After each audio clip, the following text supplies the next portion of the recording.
I got so much motherfucking design on right now. Break it down, bring it back, make it clap. I got 3 old thoughts, new block, where that thing. Bitches on my line, and you know. Assalamualaikum warahmatullahi wabarakatuh. Saya Irwan Syahar dari Prodi Pendidikan Akuntansi kelas B.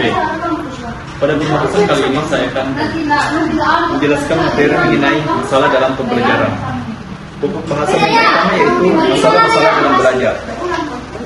Masalah belajar adalah suatu kondisi tertentu yang dialami oleh murid dan menghambat kelancaran proses yang dilakukan individu untuk memperoleh suatu perubahan tingkah laku yang baru secara keseluruhan. Kondisi tertentu itu dapat berkenaan dengan keadaan dirinya, yaitu berupa kelemahan-kelemahan, dan dapat juga berkenaan dengan lingkungan yang tidak menguntungkan bagi dirinya.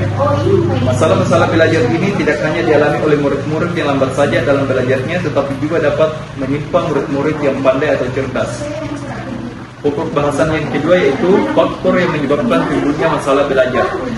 Yang pertama, faktor internal. Permasalahannya yaitu yang pertama dilihat dari aspek tubuh jasmani dan rohani. Yang kedua, gangguan secara fisik seperti kurang berfungsinya organ-organ perasaan, alat bicara, gangguan panca indera, cacat tubuh, serta penyakit menahun.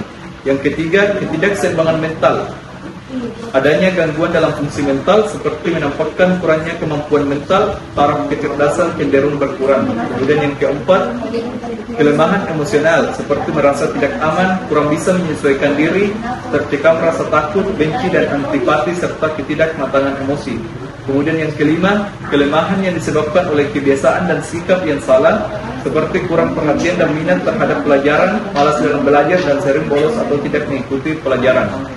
Kemudian yang keenam, dilihat dari aspek proses belajar, yaitu sikap terhadap belajar, rasa percaya diri siswa, intelijensi dan keberhasilan belajar, kebiasaan belajar, cita-cita siswa. Kemudian yang kedua, faktor eksternal.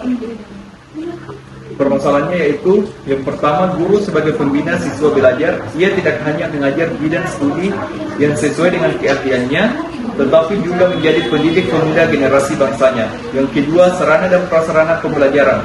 Prasarana pembelajaran meliputi sarana olahraga, gedung sekolah ruang belajar, tempat ibadah, ruang kesenian, dan peralatan. Sarana pembelajaran meliputi buku pelajaran, buku bacaan, alat dan fasilitas laboratorium sekolah dan berbagai media pembelajaran yang lain. Yang ketiga, kebijakan penilaian merupakan proses belajar mencapai puncaknya pada hasil belajar siswa atau unjuk kerja siswa. Kemudian yang keempat, mengolah bahan belajar merupakan kemampuan siswa untuk menerima isi dan cara pemerolehan ajaran sehingga menjadi bermakna bagi siswa. Kemudian yang kelima, menyimpan perolehan hasil belajar, yaitu kemampuan menyimpan isi pesan dan cara perolehan pesan. Kemudian yang keenam, kemampuan berprestasi. Pada tahap ini siswa membuktikan hasil belajar yang telah lama dia lakukan. Kemudian yang ketujuh, lingkungan sosial siswa di sekolah yang dinamis akan menunjang dalam perkembangan kepribadian anak didik. Kemudian yang kedelapan, kurikulum sekolah yang diberlakukan di sekolah merupakan kurikulum nasional yang disahkan oleh pemerintah atau yayasan pendidikan. Kemudian faktor yang ketiga, kemudian pokok bahasan yang ketiga yaitu langkah-langkah pemecahan masalah-masalah dalam pembelajaran. Menurut Prayitno, masalah pembelajaran siswa dapat dituntaskan melalui, yaitu yang pertama, pengajaran perbaikan. Pengajaran perbaikan merupakan suatu bentuk layanan yang diberikan kepada seseorang atau sekelompok siswa yang mengalami masalah-masalah belajar dengan maksud untuk memperbaiki kesalahan-kesalahan dalam proses dan hasil belajar siswa. Dengan pengajaran perbaikan ini diharapkan bisa memecahkan masalah-masalah yang ada dalam pembelajaran siswa untuk meningkatkan prestasi siswa maupun prestasi sekolah tersebut.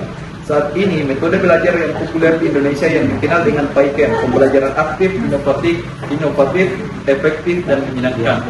Kemudian yang kedua, program pengayaan. Kegiatan pengayaan merupakan suatu bentuk layanan yang diberikan kepada seseorang atau beberapa orang siswa yang sangat cepat dalam belajar. Kemudian yang ketiga dan terakhir, peningkatan motivasi belajar.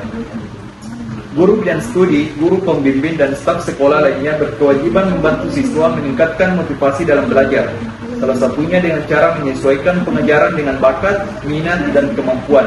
Peningkatan motivasi belajar sangatlah penting untuk diberikan kepada semua siswa. Hal ini bisa memberikan semangat belajar yang tinggi bagi semua siswa dalam hal mengeluarkan semua bakat dan minat siswa untuk mengembangkan kemampuan yang dimiliki secara individu maupun secara kelompok. Baiklah, itulah tadi penjelasan dari menteri saya. Sekian dari saya. Assalamualaikum warahmatullahi wabarakatuh.